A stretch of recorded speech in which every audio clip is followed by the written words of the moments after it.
Hello students, मैं अंजलि पयाल स्वागत करती हूँ आपका आईसीटी वर्चुअल क्लासरूम देहरादून से। कैसे हैं आप सब लोग? उम्मीद करती हूँ आप सब लोग अच्छे होंगे और अपनी लाइफ में बहुत बेहतर कुछ कर रहे होंगे। आज हम बात कर रहे हैं क्लास 12 की केमिस्ट्री की, और जैसा कि आप लोग जानते हैं चैप्टर चल रहा है आपका इलेक्ट्रोकेमिस्ट्री यानी वैद्युत रसायन के बारे में हम लोग यहाँ पर पढ़ रहे थे, तो इसी को आज आगे कंटिन्यू करेंगे। लास्ट सेशन में आपने डेनियल सेल के बारे में पढ़ा था और आज के सेशन में एक बार क्विक रिवीजन लेंगे डेनियल सेल का और देन आप लोग आगे उसको पढ़ेंगे। ठीक है,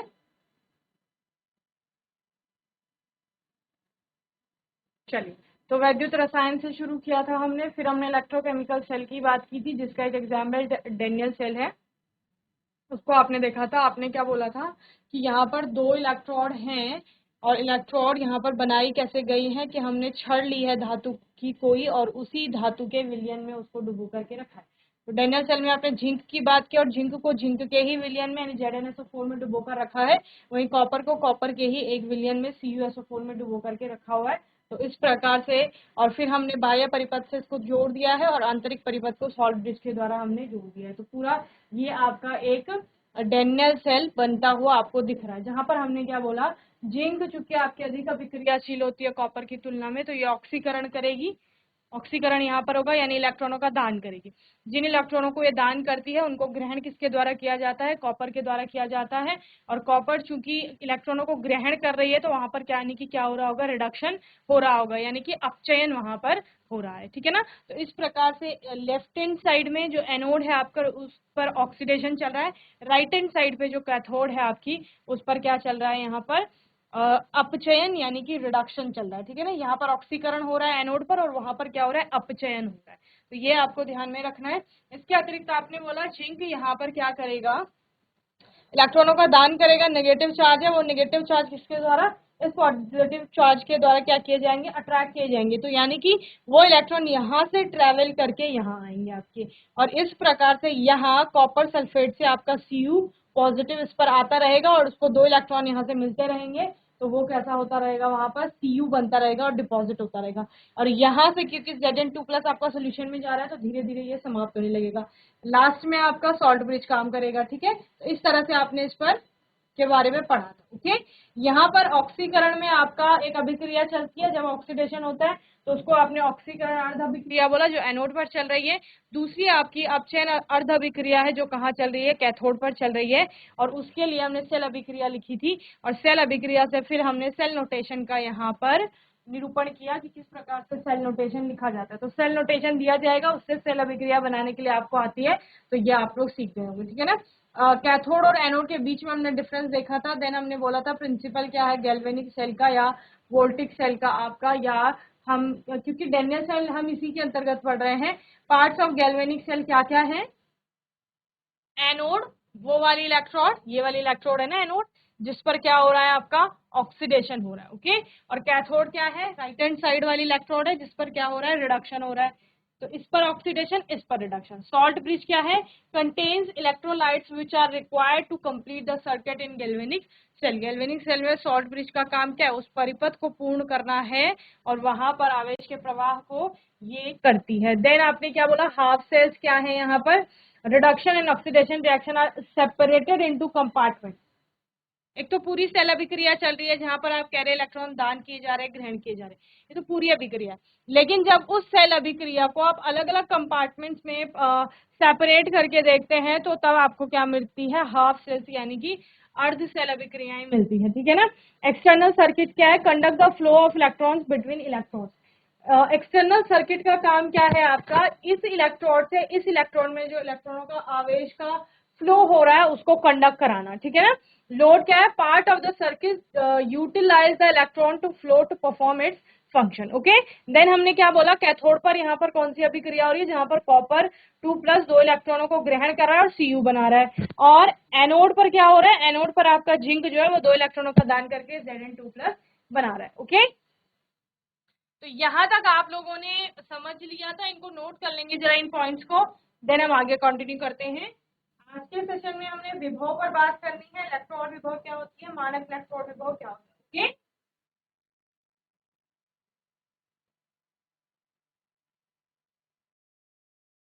चलिए, तो सेल पोटेंशियल मैंने आपको बोला था, घर में एक बार आप लोग पढ़ लेंगे सेल पोटेंशियल या सेल विभव को, ठीक है ना, क्या होता है, इलेक्ट्रोमोटिव फोर्स क्या होता है सेल का, इसको अच्छे से समझेंगे। देन हम लोग नॉस्ट इक्वेशन के बारे में पढ़ेंगे।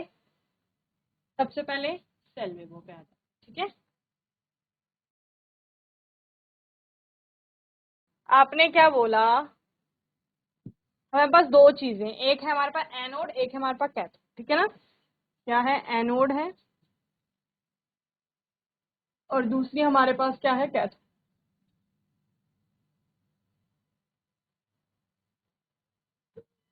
ओके, एनोड में जैसे आपने लिया था, आपने क्या ली, जिंक की छड़ ली थी और उसको क्या कर रहे थे,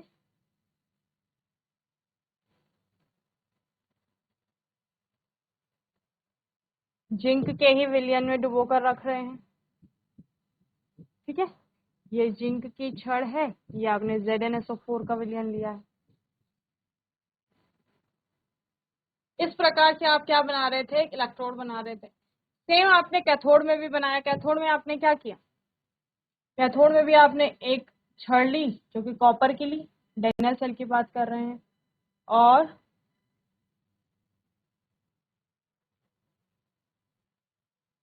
उस कैथोड को भी आपने क्या किया, यहाँ पर कैथोड को बनाने के लिए उस कॉपर की छड़ को क्या किया, कॉपर के ही विलयन में डुबो करके रखा। ये कॉपर की छड़ थी, ये CuSO4 का आपका विलयन था, ठीक है।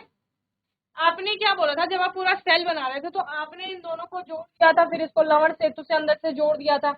आपने क्या बोला कि यहाँ से वहां आपका क्या होगा, इलेक्ट्रॉन जो है वो फ्लो करेगा, इलेक्ट्रॉन जाएगा एक इलेक्ट्रोड से दूसरी इलेक्ट्रोड पे, ठीक है।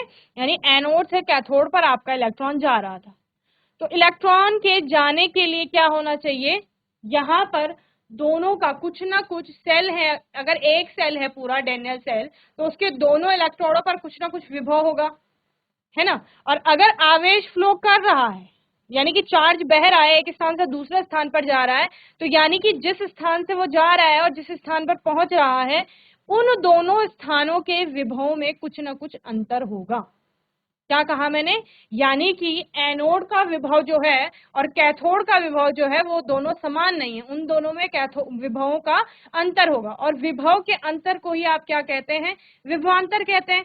तो दोनों सेल के सेल के जो दोनों इलेक्ट्रोड हैं उनके विभव का जो अंतर है वही सेल का विभवांतर है, ठीक है।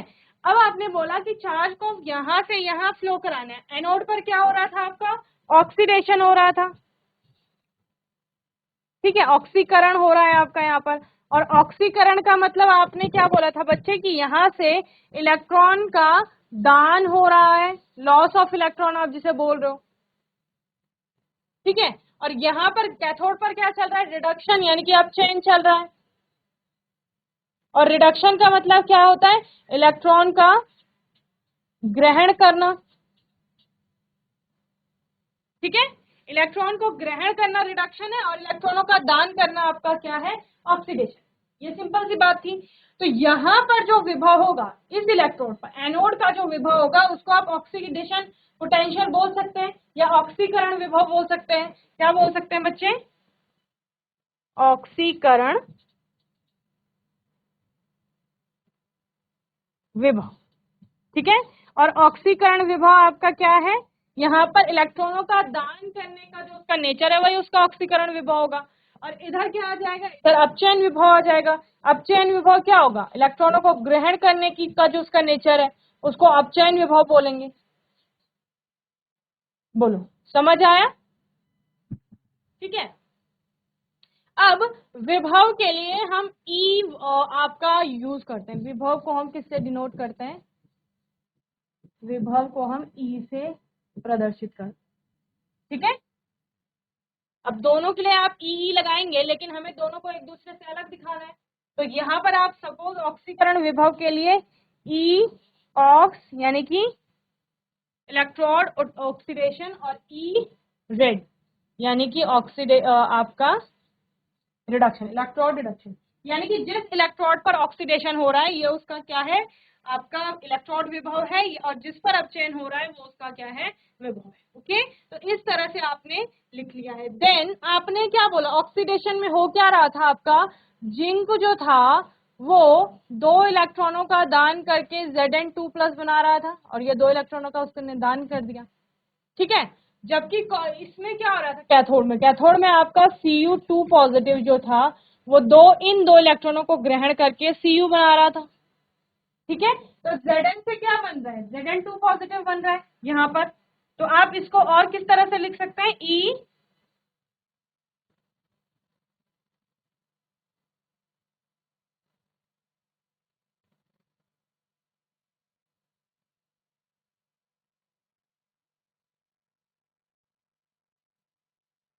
Zn2 पॉजिटिव, ठीक है ना। और यहाँ क्या हो जाएगा, Cu2 पॉजिटिव टू Cu, ठीक है, समझ आ रहा है ना। जिंक 2 इलेक्ट्रॉनों का दान करके Zn2 पॉजिटिव बना रहा है, तो इलेक्ट्रॉनों का दान हो रहा है, इसका मतलब ऑक्सीडेशन, ठीक है ना। Cu2 पॉजिटिव था, वो इलेक्ट्रॉनों को ग्रहण करके Cu बना रहा है, इसका अर्थ क्या है कि यहाँ पर रिडक्शन हो रहा है, ठीक है। तो ये अपचयन विभव हो गया, ये क्या हो गया आपका, ऑक्सीकरण विभव। ओके, तो इस प्रकार से दोनों इलेक्ट्रोडों की हमने यहाँ पर बात कर ली है, इसको नोट करेंगे फिर हम आगे समझेंगे।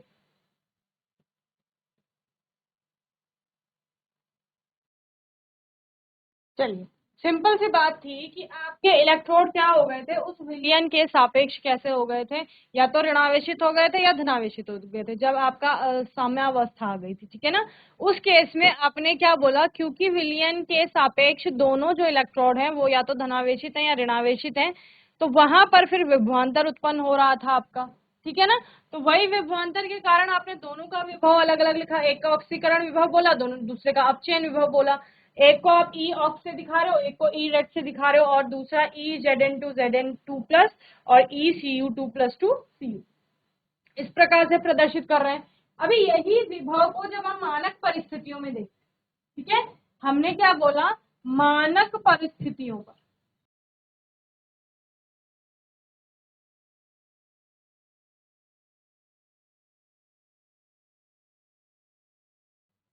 मानक परिस्थितियों पर यानी कि स्टैंडर्ड कंडीशन पर, जहां पर आपने बोला प्रेशर यानी कि दाब जो है वो 1 atm का है, ठीक है, या 1 बार है, 1 बार या 1 एटमॉस्फेरिक आपका क्या है यहाँ पर टेम्परेचर है, और दाब है, प्रेशर है, सॉरी, ठीक है ना। तो इस प्रकार से दाब क्या बोला आपने, 1 atm या 1 बार है। इसके अलावा अगर आप तापमान की बात करेंगे, टेम्परेचर, तो वो यानी कि 25 डिग्री सेल्सियस, केल्विन में लिखेंगे 298 केल्विन, ठीक है। सांद्रता आपने बोला 1 है, ठीक है ना, 1 मोलर की सांद्रता। इस प्रकार से मानक परिस्थितियां हैं, इन पर जो आपका इलेक्ट्रोड विभव होगा उसको क्या कहा जाएगा, मानक इलेक्ट्रोड विभव कहा जाएगा। क्या कहा गया, मानक परिस्थितियों पर इलेक्ट्रोड जो भी विभव होगा इलेक्ट्रोड पर उसको मानक इलेक्ट्रोड विभव कहा जाएगा। तो यानी ऑक्सीकरण में क्या आ जाएगा आपका, मानक ऑक्सीकरण विभव, ठीक है। और अपचयन का क्या हो जाएगा, मानक अपचयन विभव।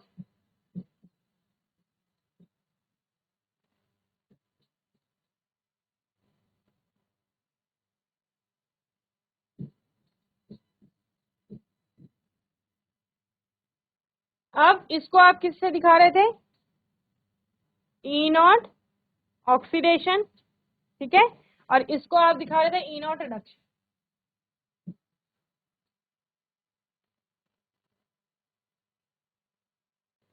या ई नॉट Zn2 और ई नॉट Cu2+2C, ठीक है।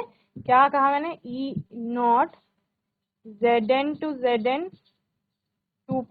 और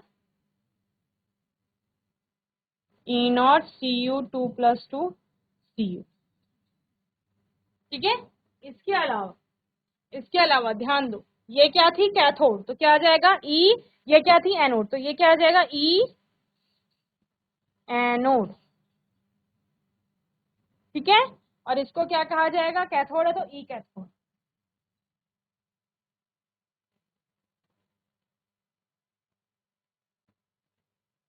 ठीक है। या ये लेफ्ट हैंड में साइड में था आपका, तो इसको ई लेफ्ट, और ये क्या था आपका, राइट हैंड साइड में था, तो ई राइट। इस प्रकार से भी आप इसको लिख सकते हैं, ओके। और जब आप मानक परिस्थितियों पर बात कर रहे हैं तो सारी चीजें आपकी क्या हो जाएंगी, मानक ऑक्सीकरण विभव, मानक एनोड का जो विभव है, मानक मानक यानी ई नॉट से आप उसको प्रदर्शित करें, ओके। चलिए इतना नोट करेंगे पहले जल्दी से।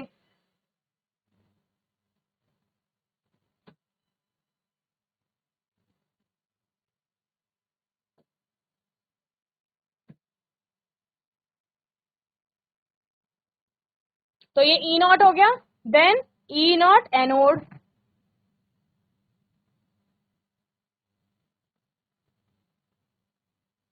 ठीक है।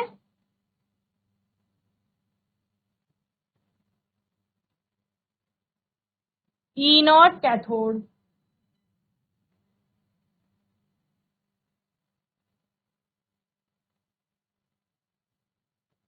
E naught left, E naught right.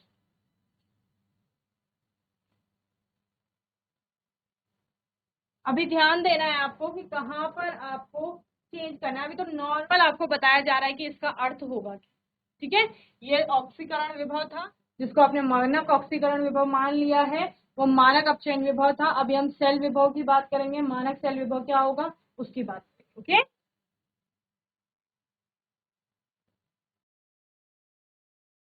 चलिए, तो ये मानक ऑक्सीकरण विभव और मानक अपचयन विभव आपको समझ आ गया। अब देखिए इंपॉर्टेंट क्या है,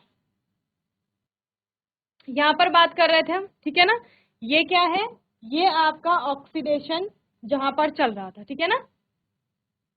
यहाँ पर ऑक्सीकरण चल रहा था जिसका आपने ऑक्सीकरण विभव निकाला, वहां पर अपचयन चल रहा था जिसका आपने अपचयन विभव निकाला, ठीक है ना। और दोनों के हमने मानक इलेक्ट्रोड विभव पर भी हमने बात कर ली, ठीक है। मानक इलेक्ट्रोड विभव का मतलब है मानक ऑक्सीडेशन विभव या फिर मानक रिडक्शन विभव, जो अपचयन विभव आप निकाल रहे हो, ऑक्सीकरण और अपचयन दोनों, ठीक है ना। अब यहाँ पर ध्यान देंगे, जो ये E naught left E naught right लिखा है ना, इसको आगे जाके, अभी तो हमने ऑक्सीकरण और अपचयन में सिंपल सिंपल समझा, लेकिन जब हम सेल विभव की बात करते हैं, किसकी बात करेंगे हम, सेल विभव की।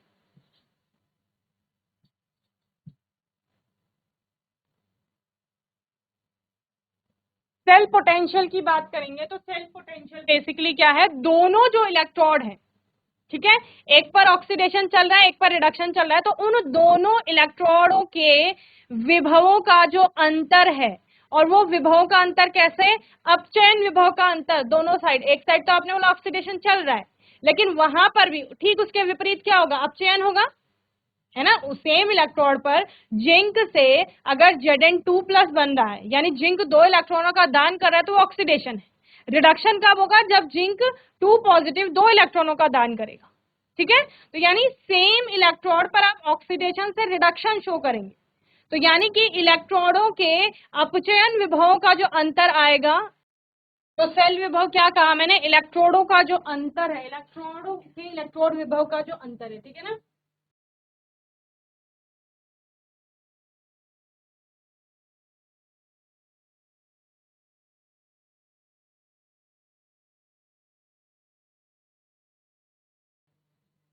इलेक्ट्रोडों का विभव अंतर, या आप क्या बोलेंगे, एनोड तथा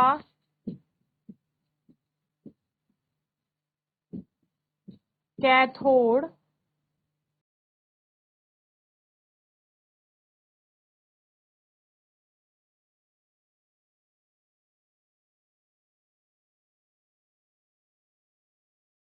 दोनों के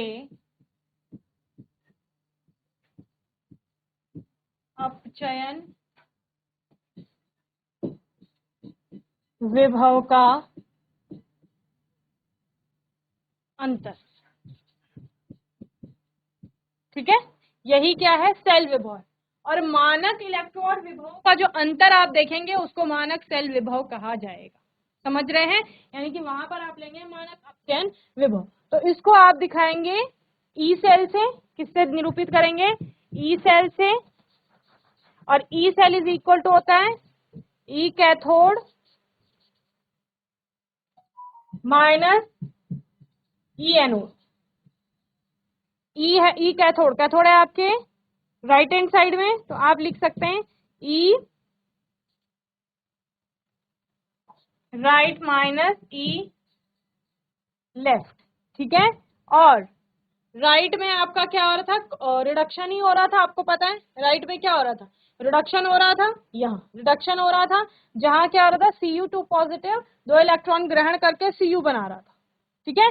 तो आप क्या लिखेंगे? E Cu2 positive to Cu minus E. अब क्या होगा? लेफ्ट में क्या चल रहा था आपका? ई Zn2 पॉजिटिव चल रहा था, यानी कि जिंक 2 इलेक्ट्रॉनों का दान करके Zn2 पॉजिटिव बना रहा था। लेकिन हमें लेना क्या है? ये तो ऑक्सीकरण हो रहा है। हमने क्या बोला? विभवांतर का मतलब अपचयन विभव का अंतर। ठीक है? तो अगर ई Zn2 पॉजिटिव ऑक्सीडेशन है, ठीक है, तो ई Zn2 पॉजिटिव से अगर Zn बनता है तो वो क्या होगा? वो रिडक्शन होगा। ठीक है? तो आप क्या लिख सकते हैं? ई Zn2 पॉजिटिव टू Z। ठीक है? और जब इसको विपरीत करेंगे तो आपका माइनस का,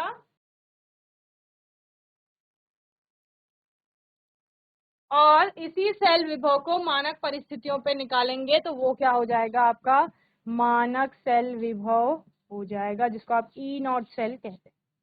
ठीक है? तो ये आपको याद रखना है। और इन दोनों का ई राइट और लेफ्ट का क्या लेना है आपको? अपचयन विभव, रिडक्शन पोटेंशियल।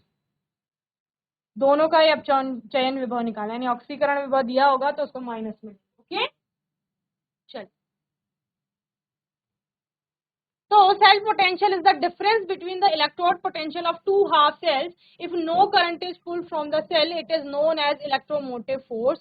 ठीक है? EMF को अभी आगे समझेंगे. For this equation, we take oxidation potential of anode and reduction potential of cathode. Since anode is put on left and cathode on right, it follows therefore E right plus E left for a Daniell cell. Therefore, आप इस प्रकार से कर लेंगे। ठीक है ना? क्योंकि आपने यहाँ पर क्या करना है, ये पॉजिटिव साइन क्यों आया? क्योंकि आपने जो रिडक्शन पोटेंशियल है वो लेना है।